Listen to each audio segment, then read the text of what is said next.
അപ്പൊ നിലവിൽ 2 ഫോമാണ് നമ്മൾ ഈ എന്യൂമറേഷൻ ഫോം എന്ന് പറഞ്ഞിട്ട് കൊടുക്കുക. ഇതുപോലെ ഫോട്ടോ പതിച്ച 2 ഫോം ഉണ്ടാവും. ഇതാണ് നമ്മൾ പൂരിപ്പിച്ചിട്ട് BLO കൊടുക്കേണ്ടത്. അതിന് നിങ്ങളെ കൈമേൽ ആദ്യം ഈ മുകളിലത്തെ ഭാഗത്ത് ഇപ്പോഴത്തെ മുകളിലത്തെ ഭാഗത്ത് ഏറ്റവും ടോപ്പിൽ വരുന്നത് താഴെ 2 ഭാഗം ഉണ്ടാവുക.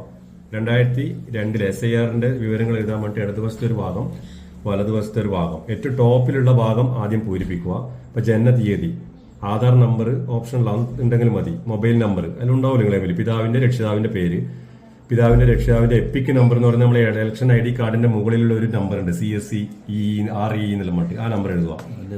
മാതാവിന്റെ പേര്, മാതാവിന്റെ എപ്പിക് നമ്പറും ലഭ്യമെങ്കിൽ, പങ്കാളിയുടെ പേര്, ഭാര്യ ഭർത്താവ്, പങ്കാളിയുടെ എപ്പിക് നമ്പർ ലഭ്യമെങ്കിൽ.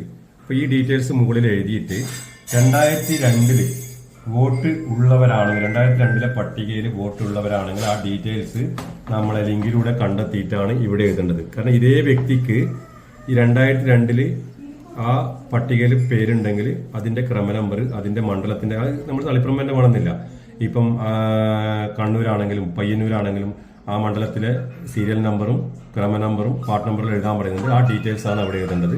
അതിലെന്തെങ്കിലും സംശയം ഉണ്ടെങ്കിൽ നമ്മോട് ചോദിച്ചാൽ നമ്മൾ പറഞ്ഞുതരാം.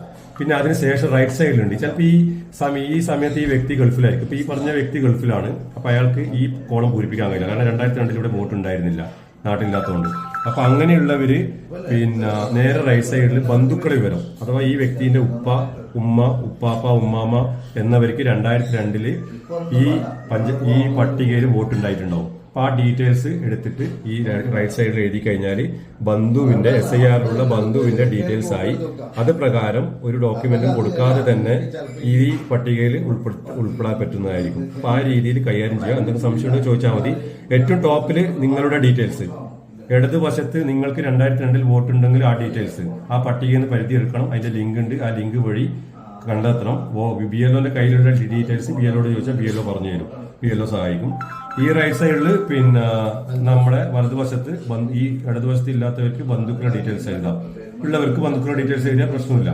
ആ രീതിയിൽ ഇത് പൂരിപ്പിച്ച് ഒപ്പിട്ട് കൊടുക്കുക. ഒരു വീട്ടിലുള്ള ഒരു മുതിർന്ന പൗരനെ എല്ലാവരുടെയും ഒപ്പിടിച്ച് വാങ്ങിയിട്ട് കൊടുത്താൽ മതി. പുറത്ത് നാട്ടിലിപ്പം വിദേശത്ത് എവിടെയും നാട്ടിലില്ലാത്തവരെ ഫോം നിങ്ങളുടെ കയ്യിൽ കിട്ടിയിട്ടുണ്ടെങ്കിൽ ആ ഡീറ്റെയിൽസ് നിങ്ങൾക്ക് പൂരിപ്പിച്ച് കൊടുക്കാവുന്നതാണ്. ഈ QR കോഡ് സ്കാൻ ചെയ്ത് ചെയ്യാൻ പറ്റുന്നതാണെന്നാണ് പറയുന്നത്. നമുക്ക് ചെക്ക് ചെയ്ത് നോക്കാം. ഓക്കെ, ഈ രീതിയിലാണ് ഈ ഫോം ഫില്ല് ചെയ്യേണ്ടത്. ഓക്കെ.